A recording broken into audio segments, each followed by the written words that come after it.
Right, apologies everyone. We've had to restart the spaces. I take full responsibility. Unfortunately, my phone decided to reconnect to some Wi-Fi that was next to me and it kind of threw everything out. So I've turned the Wi-Fi off. But anyway, you join us for the second time today for the Great Market Blast, where the crazy with a capital C, Angie Setzer. Far more Obviously, fitting. you need to have understood the first show to understand this one. Well, obviously we will be rattling through the latest pricing flows and market moving news in agricultural markets. Before we do, disclaimer, nothing discussed on the Space Session constitutes trade or investment advice or infers any endorsement by myself, Ryan, Angie, or indeed PIQ. Angie, and listeners, I apologize wholeheartedly. I am Bill O'Reilly right now. F it, we'll do it live. Like, this is just a joke. You can't hire good help these days. I Well, don't know this what to is do. it. I was like, because the thing is, I was talking to you and I was like, why is she not pausing to let me talk? And then I realised it was like, it was anyway. like, he's real quiet today. But I knew it was pub o'clock, so I was kind of like, that's fine, sip on your cider. I'll just do the work. I did myself no favours by sending you a picture of me and Gemma having a beer before the show. I'm like, he's just dry. It's okay. It's okay. So happy Friday. Let's start over again.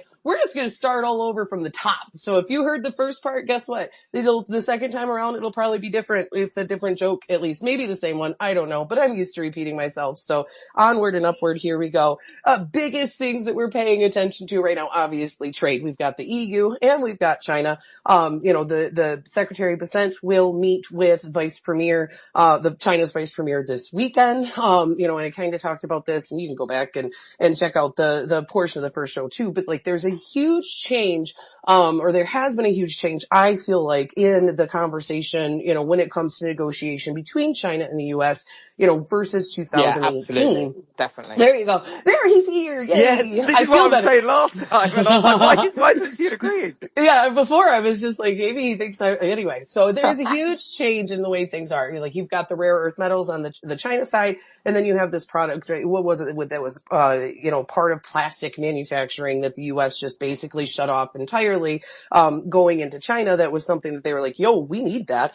And so there's some difference in relationships, or difference in trade, and how we approach it. And when it comes down to it, agricultural commodities are a part of that, but they're not necessarily the thing China needs anymore. Like, a lot of times in our industry, I think we look at China still like we did in, 2002 or whatever. Like, they want chips and AI technology and things like that, the stuff that we've cut them off from, since the end of the last Trump administration, throughout the Biden administration, and now, Trump with that H2O chip and some of these other things. They want access to that. And I guess if that means that they have to buy agricultural products in addition, they will, you know what I mean? But when it comes down to it, it's going to be interesting just to see how the conversation goes this weekend. It's going to be super important, too, because we have an August 12th deadline, to where you could see tariffs revert back higher. Like I said, it's got to be said, sorry, I'll use my words. Yes. It's got to be said, and I'm doing air quotes, not that anyone can see me doing air quotes, but I never learn. Right. This August the 12th deadline is, it's deadline with a lowercase d. Yes, because, very low. It's DEDLINE. Yeah, it's definitely one of those where it's likely neither party's gonna cut their nose off to spite their face with this one. Exactly. We're not gonna embargo trade between the two. And the US is kind of like, we want manufacturing, and China's kind of like, okay. Good for you. Yeah. Have it. They like, our people want, upper middle class lifestyles. So we'll figure out, how to make the switch.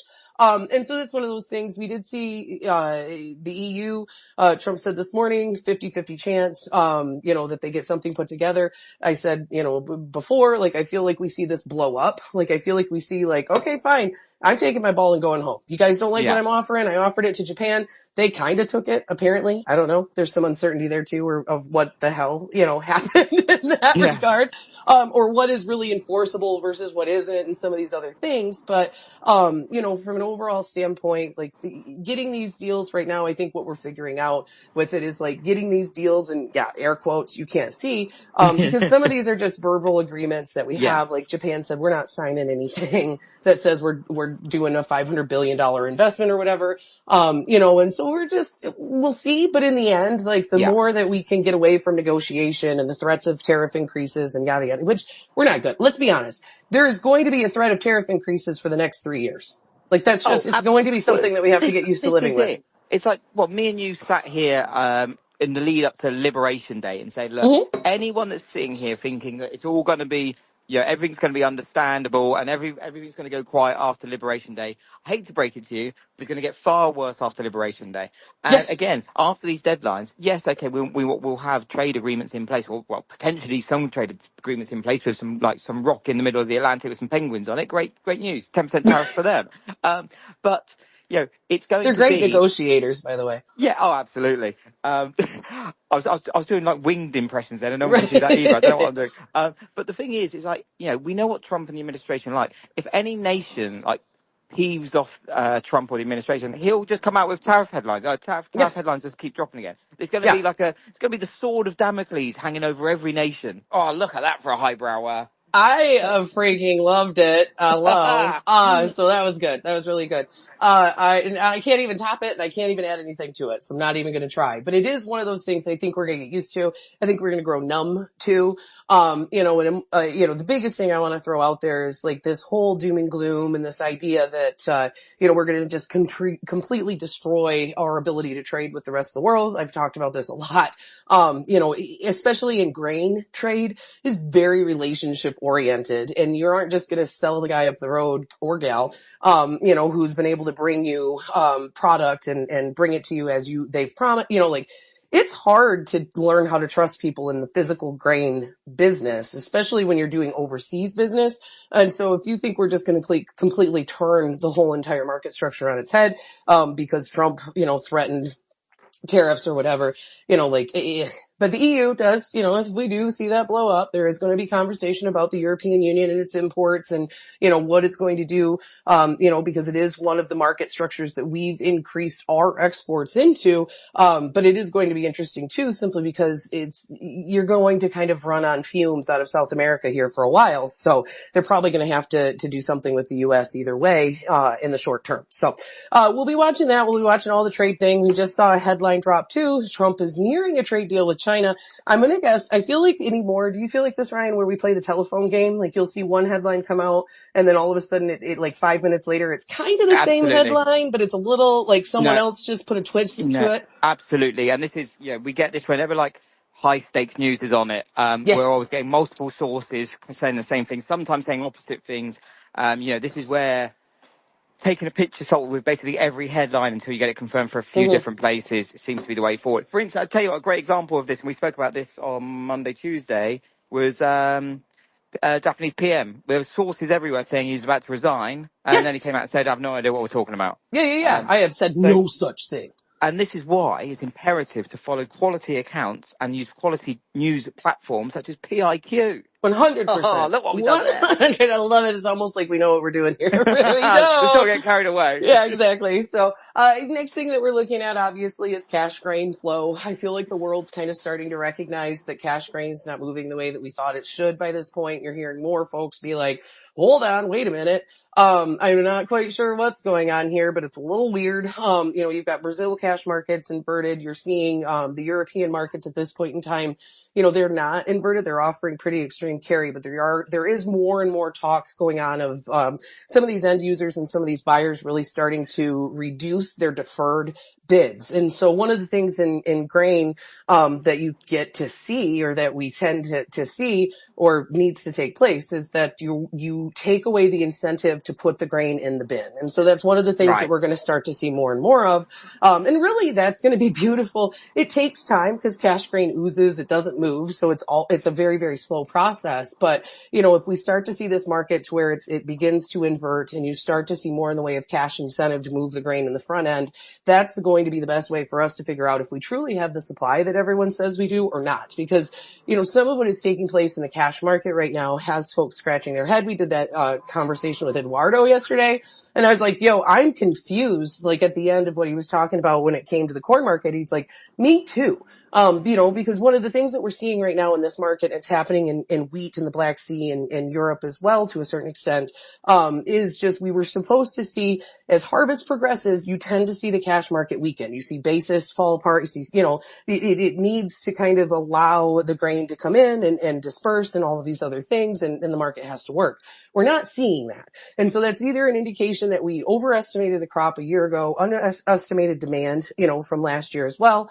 Also the potential is there that we are just simply overestimating the crop currently. And so the cash market's got to do its job. It's going to take some time, but it's definitely going to be something to watch. And that's part of the reason why you saw wheat export sales yesterday, above 700,000 metric ton, because the U.S. is the cheapest supplier in the world right now. And, the most readily available supply of any class that you want, really. There's some reports too of quality issues popping up, a lot of heavy rain in Germany and Poland.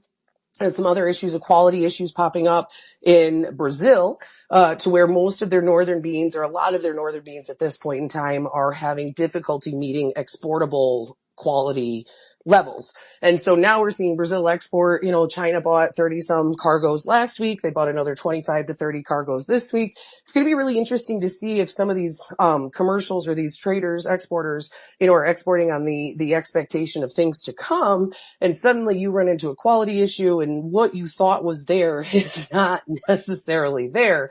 So I'm going to be watching to see, kind of how that all plays out. And if you get some switches back over. In the end, though, we're not going anywhere.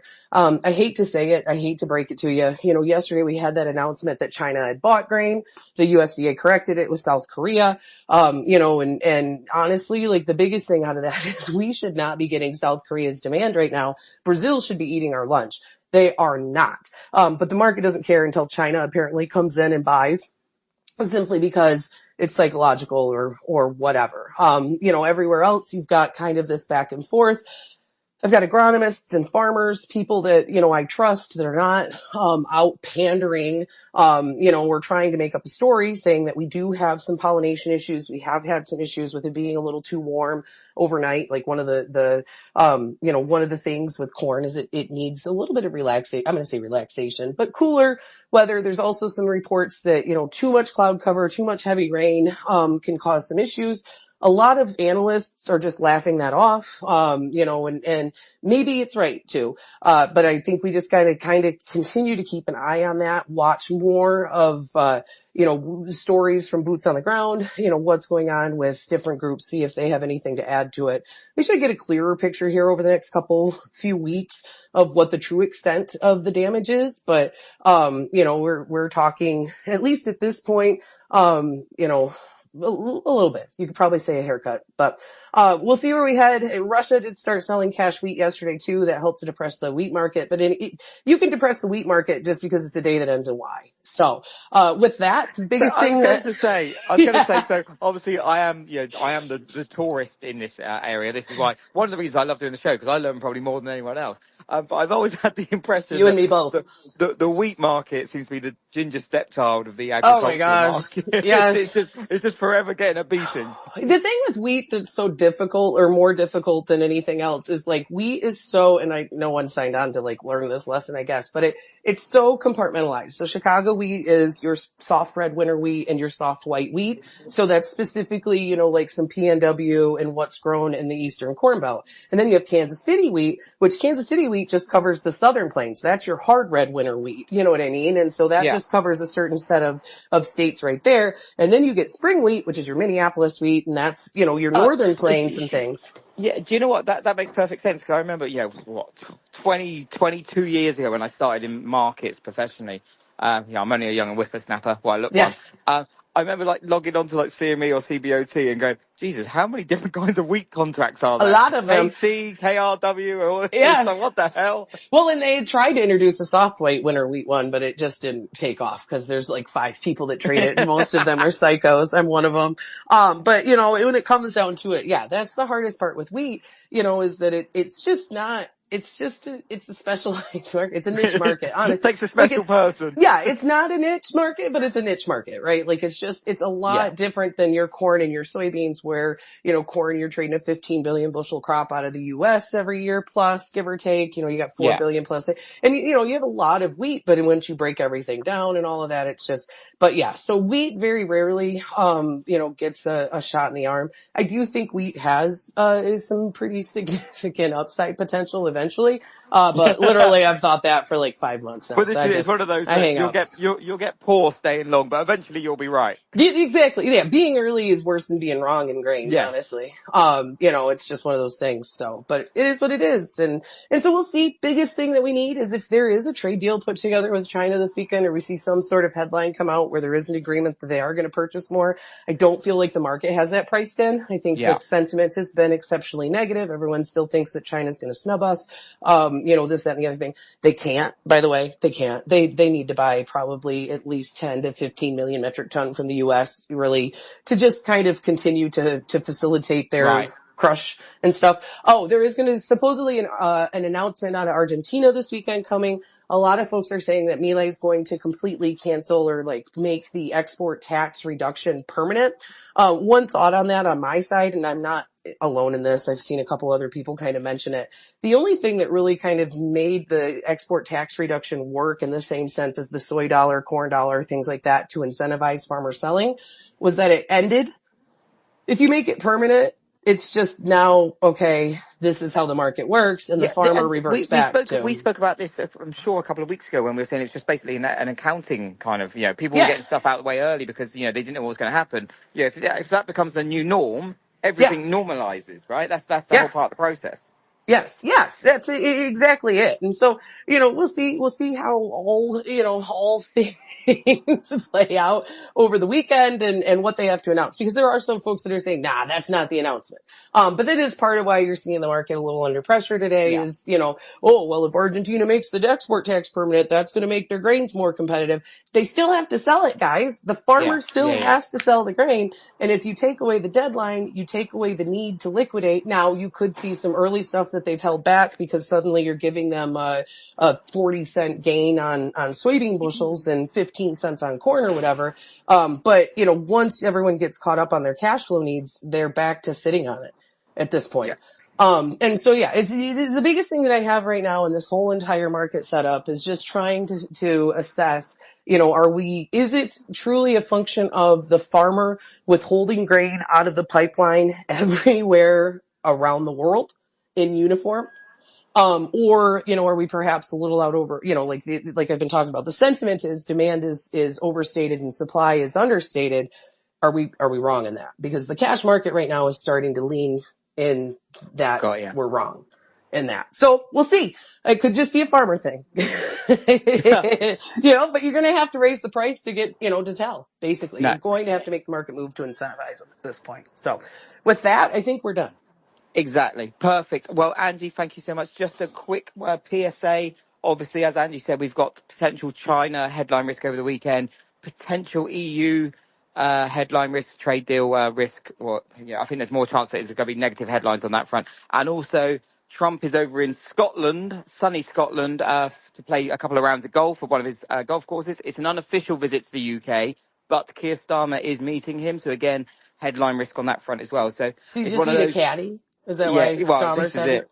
it? Yeah, I wouldn't be a bit surprised, You to be can tell honest. I listen to your and Michael Yeah, Brown's talks there in the you go. morning now. I feel like I'm in the know No, when you it are. comes to UK politics But now. And just the interesting thing on this is, like I said, it's all unofficial, but we'll see. And I know it's easy to say, especially to you guys out, that have natural positions because you're in the trade. But it does feel like one of those weekends where if you could possibly be flat or completely hedged, do so.